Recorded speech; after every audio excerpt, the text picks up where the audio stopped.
বন্ধুরা, চলছে পবিত্র ভাদ্র মাস।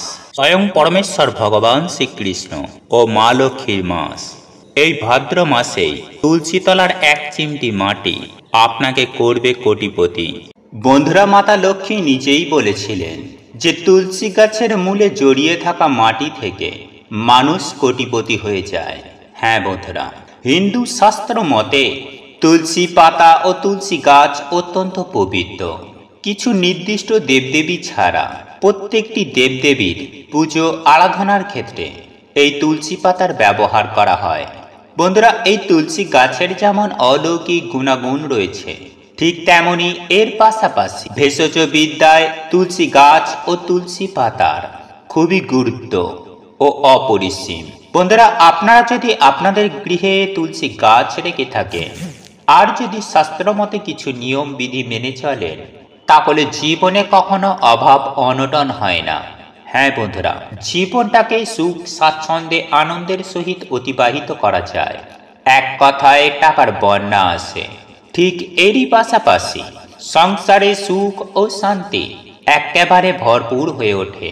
আপনি কল্পনাও করতে পারবেন না যে একটি তুলসী গাছের বা একটি তুলসী পাতার কতই যে গুণ এর মধ্যে লুকিয়ে রয়েছে। এই তুলসী গাছের কি অলৌকিক ক্ষমতা। বন্ধুরা, প্রাচীন শাস্ত্র অনুসারে বাড়ির মধ্যে তুলসী গাছ থাকলে মৃত্যুর দেবতা যমরাজও নাকি ঘরে প্রবেশ করতে পারে না। কথায় আছে, বাড়িতে তুলসী গাছ রোপণ করলে এই তুলসী গাছের মূল যত বিস্তৃত হয় ততই পূর্ণ লাভ করা যায়। তাহলে আপনারা নিশ্চয়ই বুঝতেই পারছেন যে এই তুলসী গাছের কত মাহাত্ম্য। তাই এই তুলসী গাছ বাড়ির মধ্যে অতি অবশ্যই রাখুন এবং এই তুলসী পাতা দিয়ে প্রভু নারায়ণের পুজো আরাধনা করলে সারা জীবনের পাপ বিনষ্ট হয়ে যায়। বন্ধুরা, বাড়ির মধ্যে যেদিকে তুলসী যুক্ত বায়ু প্রবাহিত হয় সেই দিকটা অত্যন্ত পবিত্র হয়। বন্ধুরা, সেই সঙ্গে সঙ্গে তুলসী গাছের মঞ্জুরি দিয়ে প্রভু নারায়ণের পুজো আরাধনা করলে অত্যন্ত পূর্ণ লাভ অর্জন করা যায়। বন্ধুরা, শাস্ত্রে বিশ্বাস করা হয় যে নর্মদা ও গোদাবরী নদীতে স্নান করলে যে পুণ্য লাভ হয়, তুলসী মহারানীর পুজো আরাধনা করলে সেই একই ফল লাভ করা যায়। বন্ধুরা, বাস্তু শাস্ত্র মতে বাড়িতে বা বারান্দায় তুলসী মহারানীকে প্রতিষ্ঠা করিয়ে রাখলে তা উত্তর পূর্ব দিক করে রাখুন। একই সঙ্গে তুলসী গাছের নিচে একটি শালগ্রাম শিলা পাথর রাখুন। বন্ধুরা, এই শালগ্রাম শিলাকে ভগবান বিষ্ণুর স্বরূপ বলেই মনে করা হয়। তাই যে বাড়িতে তুলসী গাছের সঙ্গে সঙ্গে শালগ্রাম শিলা থাকে সেই বাড়িতে কোনোদিন বা কখনোই কোনো পরিস্থিতিতে টাকার অভাব হয় না। সেই পরিবারে আর্থিক সচ্ছলতা বজায় থাকে। তাই বন্ধুরা, আর্থিক সচ্ছলতা লাভের জন্য প্রতিদিন সকালে স্নান করার সময় তুলসী গাছে জল নিবেদন করুন এবং জল দেওয়ার সময়ে মনে মনে এই মন্ত্রটি অবশ্যই বলুন।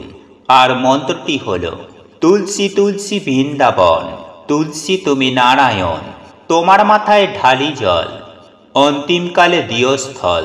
বন্ধুরা, এই মন্ত্রটি মনে মনে আপনারা 8 বার উচ্চারণ করবেন এবং এই মন্ত্র পাঠ করার সময় অবশ্যই নিজেকে খেয়াল রাখবেন যেন তুলসী মাতার উদ্দেশ্যে আপনি বলছেন।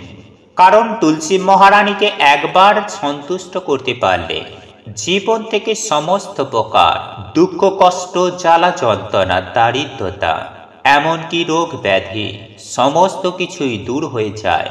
ঠিক তেমনি জীবনে তথা সংসারে সুখ ও শান্তি ফিরে আসে। তাই অতি অবশ্যই এই মন্ত্র উচ্চারণ করে জল নিবেদন করুন। এর ফলে আপনারা সুনিশ্চিতভাবে উপকৃত হবেন। বন্ধুরা, আপনাদের প্রত্যেকটি বাড়িতেই প্রায় তুলসী গাছ আছে, কিন্তু তুলসী গাছের সামনে আমরা অনেক সময় এমন কিছু জিনিস রেখে থাকি যা রাখা হয়তো একদমই উচিত নয়। হ্যাঁ বন্ধুরা, কিছু কিছু সময়ে দেখা যায় যে বাড়ির মধ্যে সব ধরনের নিয়ম মেনে চললেও অশান্তি কোনোভাবেই কমছে না, বরং দিন প্রতিদিন সেই অশান্তি বেড়ে চলেছে। কিছুতেই আপনি সুখ শান্তির মধ্যে থাকতে পারছেন না। এক কথায় বলতে গেলে দুঃখ কষ্ট যেন আপনার পিছন ছাড়ছে না। আবার অনেক সময় এমনটাও হয়েছে কোনো কাজ প্রায় শেষের দিকে, ঠিক সেই সময়ে আপনি বাধায় পড়েছেন। তারপর দেখা যায় যে দিনের শুরুটা খুব সুন্দর কাটলেও কিন্তু দিনের মাঝামাঝি সময় থেকে বা শেষটা অশান্তির মধ্যে কাটছে। বন্ধুরা, এইরকম কেন হচ্ছে ভেবে ভেবে আপনি কোনো এই সমস্যার সমাধান করতে পারছেন না। হ্যাঁ বন্ধুরা, এই অশান্তির কোনো কূল কিনারা আপনি পাচ্ছেন না যে আপনি কিভাবে এই সকল সমস্যা থেকে দূরীভূত হবেন বা এই সকল সমস্যাগুলিকে দূর করবেন। বন্ধুরা, বাড়িতে তুলসী গাছ রয়েছে অথচ সঠিক নিয়ম বিধি মেনে তুলসী মাতার পুজো আরাধনা না করলে এমনটা হতে পারে, বা তুলসী গাছের কাছে অজান্তেই আপনি আপনার জীবনে এমন কিছু জিনিস রেখেছেন যেগুলি রাখার কারণে আপনার জীবনে অশান্তির পরিবেশ সৃষ্টি হয়েছে। তাই আপনি জীবনে সুখে শান্তিতে বসবাস করতে চাইলেও আপনি সেটি করতে পারছেন না। বন্ধুরা, এই সমস্ত দুঃখ কষ্টকে দূর করতে চাইলে তুলসী গাছের গোড়া থেকে এক চিমটি মাটি নিন এবং এক টুকরো পবিত্র সাদা কাপড়ে ওই তুলসী গাছের মাটিটি ভালো করে রাখুন এবং সেই কাপড়টিকে মুড়ে নিন।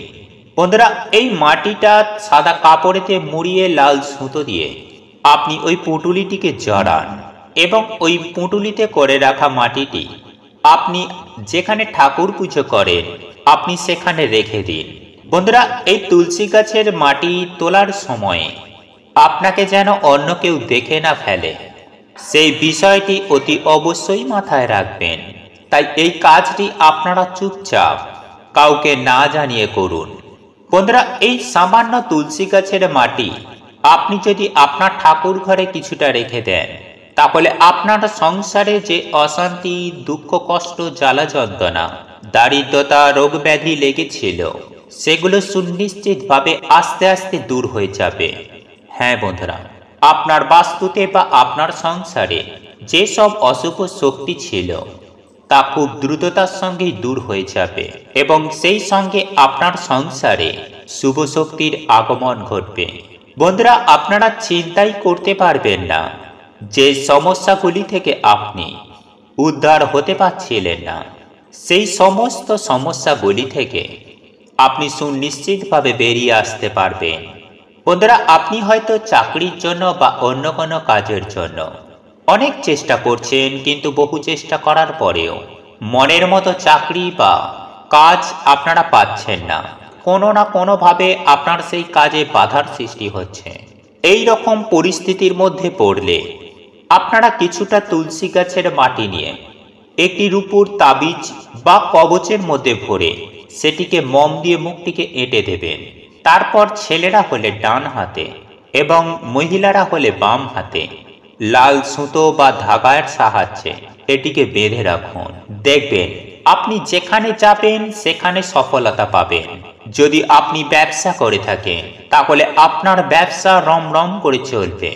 এক কথায় বলতে গেলে খরিদ্দার আপনার কাছে দৌড়ে আসবে এবং আপনার ব্যবসা চরম শিখরে উঠবে, যা আপনি কল্পনাই করতে পারবেন না যে এই তুলসী গাছের মাটির কি মাহাত্ম্য, এই মাটিতে কি শক্তিশালী গুণ রয়েছে।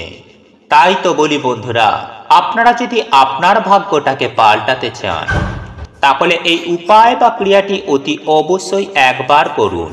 বন্ধুরা, সেই সঙ্গে সঙ্গে আপনাদের জীবনে যদি প্রচন্ড অর্থ কষ্ট থেকে থাকে বা আপনারা হয়তো সারাদিন অক্লান্ত কঠোর পরিশ্রম করছেন, পর্যাপ্ত অর্থ ইনকাম করছেন, কিন্তু সেই অর্থ কোনো না কোনোভাবে তা খরচা হয়ে যাচ্ছে, সঞ্চয় বলে কিছুই হচ্ছে না, তাহলে এই রকম পরিস্থিতিতে আপনারা কিছুটা পরিমাণ তুলসী গাছের মাটি তুলবেন এবং একটি পরিষ্কার শুদ্ধ পবিত্র হলুদ কাপড়ের টুকরো নেবেন এবং ওই তুলসী গাছের মাটিটি ওই কাপড়ের মধ্যে রাখবেন এবং ওই হলুদ কাপড়ের মধ্যে মুড়িয়ে 3টি গিঁট বাঁধবেন এবং 3টি গিঁট বাঁধার সময় প্রভু শ্রী হরির নাম স্মরণ করবেন, নতুবা হরে কৃষ্ণ কৃষ্ণ কৃষ্ণ হরে হরে, হরে রাম রাম রাম হরে হরে।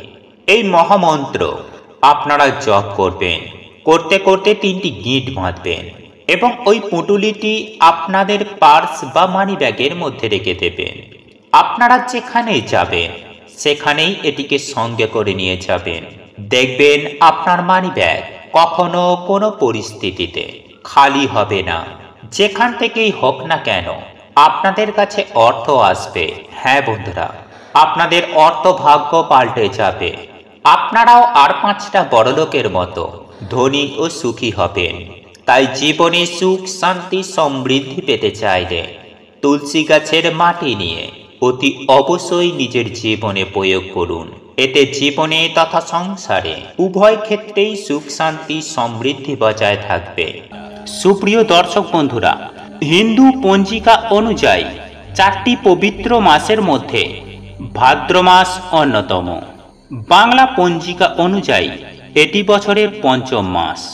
ভাদ্র মাসকে যেহেতু শূন্য মাস বলা হয়ে থাকে, সে কারণেই এই মাসে কিছু কিছু মাঙ্গলিক কাজ করা একেবারেই উচিত নয়। যেমন বিবাহ, উপনয়ন, গৃহারম্ভ, গৃহপ্রবেশ, বৃক্ষ প্রতিষ্ঠা, এই সকল মাঙ্গলিক কাজ থেকে বিরত থাকা প্রয়োজন। তবে এই মাসে অন্নপ্রাশন, নামকরণ, সাধ ভক্ষণ, ক্রয় বাণিজ্য এই সমস্ত ক্ষেত্রে কোনো প্রকার বিধি নিষেধ নেই। বন্ধুরা, সনাতন ধর্ম অনুযায়ী পবিত্র এই ভাদ্র মাসে যে খাবার সেবন করা অতি পবিত্র কাজ হিসাবে গণ্য করা হয় সেটি হল পঞ্চগব্য সেবন। হ্যাঁ বন্ধুরা, আপনারা একেবারে ঠিকই শুনেছেন। সঠিক পরিমাণে পঞ্চগব্য সেবন করলে দেহ এবং মন পবিত্র থাকে। এই পঞ্চগব্য আপনি বাড়িতেও তৈরি করতে পারেন অথবা বাজারের যে কোনো আয়ুর্বেদিক দোকান থেকে আপনি এই পঞ্চগব্য কিনতে পারেন। ঠিক এরই পাশাপাশি আপনাদের জানিয়ে দেব যে এই পবিত্র ভাদ্র মাসে যে খাবার খেলে শরীর সুস্থ ও নিরোগ থাকবে সেই খাবারগুলি হল মাখন, ঘি, কালো তিল, কালো জিরে এবং গরুর দুধ। তবে এগুলি সদা সর্বদাই সঠিক মাত্রায় গ্রহণ করা প্রয়োজন। ঠিক এরই পাশাপাশি এই মাসে খাবার নিয়মে বলা হয়েছে কোনো গুরুপাক জাতীয় খাবার একদমই গ্রহণ করা উচিত নয়।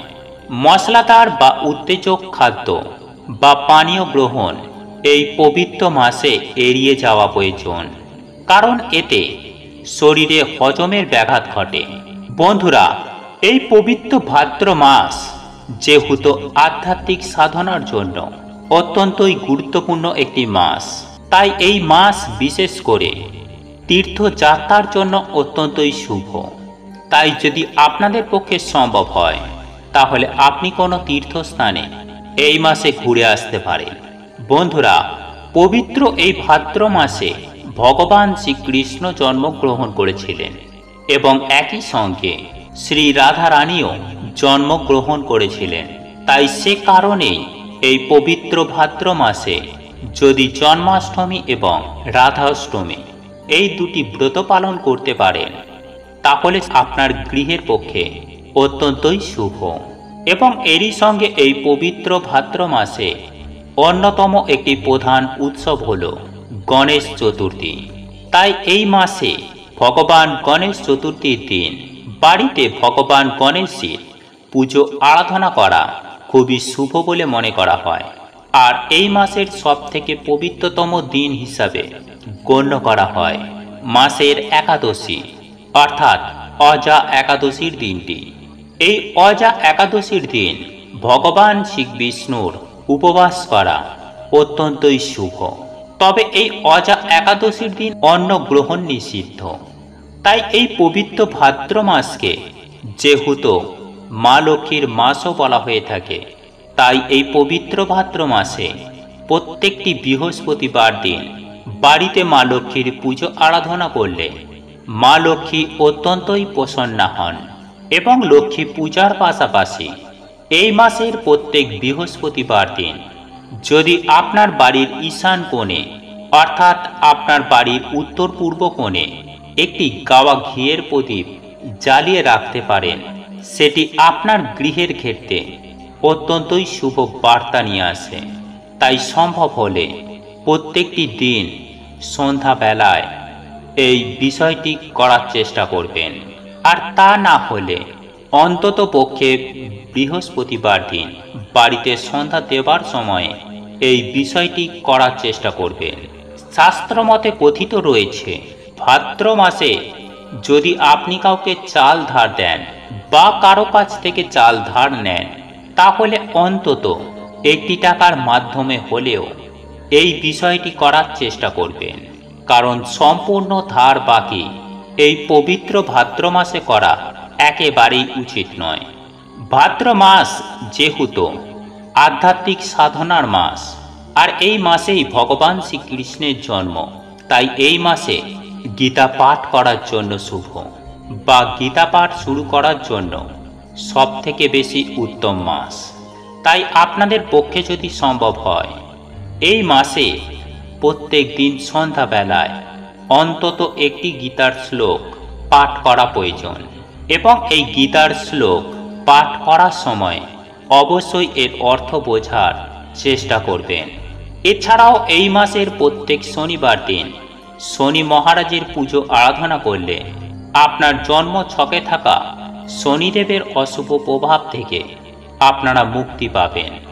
আর এই মাস যেহেতু ভগবান শ্রীকৃষ্ণের মাস, আর ভগবান শ্রীকৃষ্ণ যদি আপনার আরাধ্য দেবতা হন, তাহলে এই মাসের প্রত্যেক দিনই ভগবান শ্রীকৃষ্ণের নাম স্মরণ করা প্রয়োজন। তাই যখনই সময় পাবেন এই ভাদ্র মাস চলাকালীন মুখে কৃষ্ণ নাম নিয়ে আসবেন। আর আপনারা যদি ভগবান শ্রীকৃষ্ণকে ভালোবেসে থাকেন, তাহলে জয় শ্রীকৃষ্ণ, রাধে রাধে কমেন্ট করতে কখনোই ভুলবেন না। দেখবেন এর ফলে আপনার সমস্ত দুঃখ কষ্ট দূর হয়ে গিয়ে মনের মধ্যে এক অপার শান্তি অনুভব করছেন।